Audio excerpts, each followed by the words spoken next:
নমস্কার বন্ধুরা, আজ আমি বেগুনের এই রেসিপিটা বানিয়েছি। আপনারাও বানান, দেখবেন খুবই ভালো লাগবে। দেখুন তাহলে কীরকম করে বেগুনের এই রেসিপিটা বানিয়েছি। এখানে আমি বেগুনকে কেটে ধুয়ে রেখে দিয়েছি। এখানে আমি আগে থেকে জল গরম বসিয়ে দিয়েছি। জল আমার গরম হয়ে গেছে। এবার আমি বেগুনগুলো দিয়ে দেব।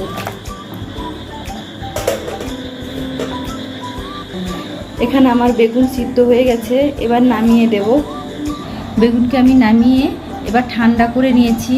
এবার আমি বেগুনের ছালগুলো ছাড়িয়ে নেব। এইভাবে আমি বেগুনের ছালগুলো ছাড়িয়ে নিয়েছি। কড়া আমি আগে থেকে গরম করতে বসিয়ে দিয়েছি। কড়া আমার গরম হয়ে গেছে। এর মধ্যে আমি দেব সামান্য পরিমাণ একটু সরষের তেল।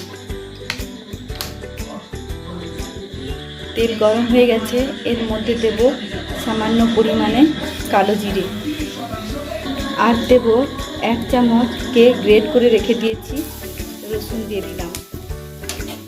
দিয়ে ভালো করে রসুনকে ভেজে নেব, যাতে রসুনের কাঁচা গন্ধটা না থাকে। রসুন ভাজা হয়ে গেছে, এর মধ্যে দেব পেঁয়াজ কুচি। পেঁয়াজটা ভালো করে ভেজে নিতে হবে।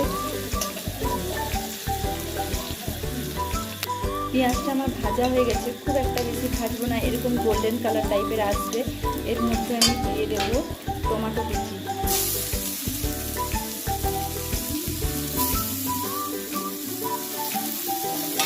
দিয়ে টমেটোটা ভালো করে ভেজে নিতে হবে। এখানে আমি 1/2 চামচের মতন লবণ দিচ্ছি।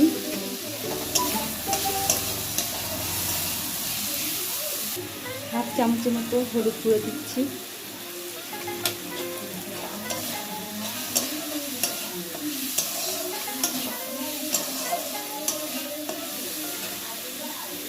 হাফ চামচের মতন লঙ্কার গুঁড়ো দিচ্ছি।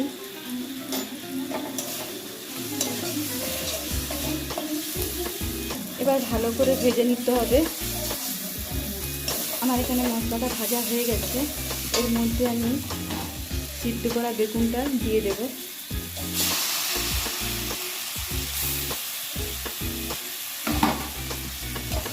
দিয়ে ভালো করে বেগুনটাকে এই মশলার সাথে ভেজে নিতে হবে।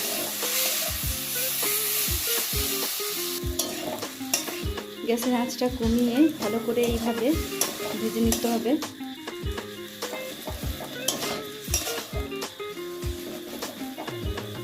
এখানে আমি সামান্য পরিমাণে কাঁচা লঙ্কা অ্যাড করছি।